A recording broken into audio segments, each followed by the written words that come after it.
Joining me now, former Homeland Security Committee ranking member and former Massachusetts Senator Scott Brown. Senator, it would look like a knockout performance by Steve Bannon. Is he the new face of the Republican Party, and this is the new face of the Trump administration? What do you think? No, of course not. The president's the face of the Republican Party. I understand that. I'm talking about when he talks to the media. I'm talking about the person who's going to be out in front.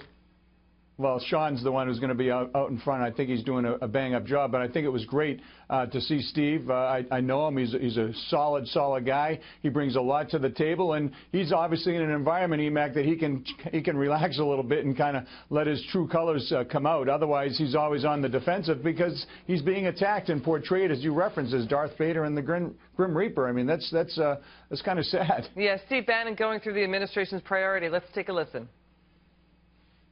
The first is kind of national security and sovereignty, and that's your intelligence, the Defense Department, Homeland Security. The second line of work is what I refer to as economic nationalism, and that is Wilbur Ross at Commerce, Steve Mnuchin at Treasury, Lighthizer at Trade, Peter Navarro, Stephen Miller. These people that are rethinking how we're going to reconstruct our trade arrangements around the world. The third, broadly, line of work is what is deconstruction of the administrative state.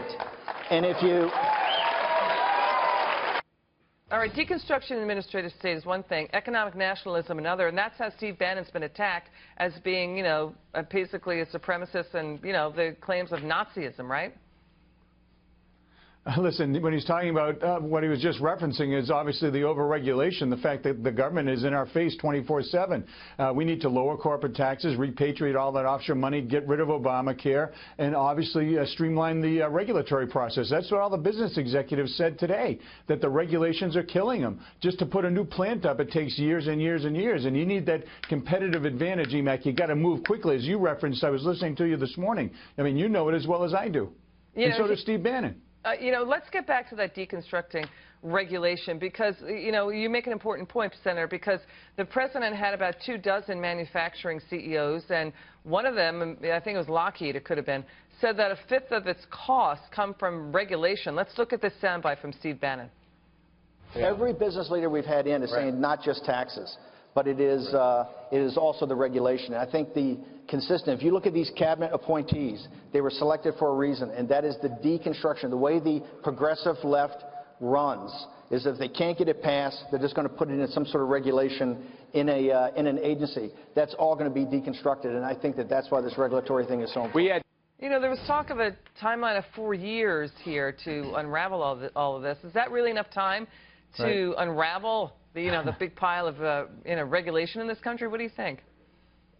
Well, listen, it's obviously voluminous because the last 8 years they put in an incredible amount of regulations. And when you're talking about these unelected, unaccountable bureaucrats just circumventing Congress and the will of the people and putting in more and more and more, we're talking about the EPA, obviously, the FDA.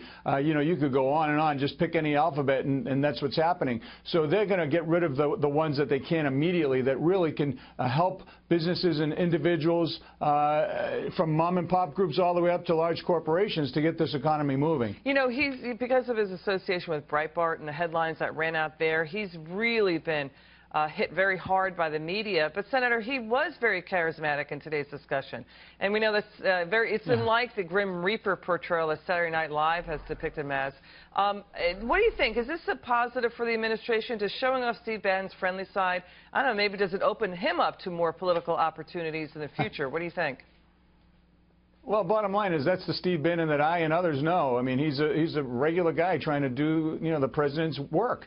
And, yeah, he's very serious, and it's a very serious job. I mean, I'm sure he's sleeping probably maybe 3 hours a day, and that's probably pushing it. So there's a tremendous amount of stress being in that inner circle, trying to unravel the last 8 years of problems. And they have their work cut out for them. That's why I think it's critically important that the president continue to take, in his messengers, continue to take that message out to the American people and really go above the media's head in this. All right. Thank you, Senator Brown. Thanks for your time.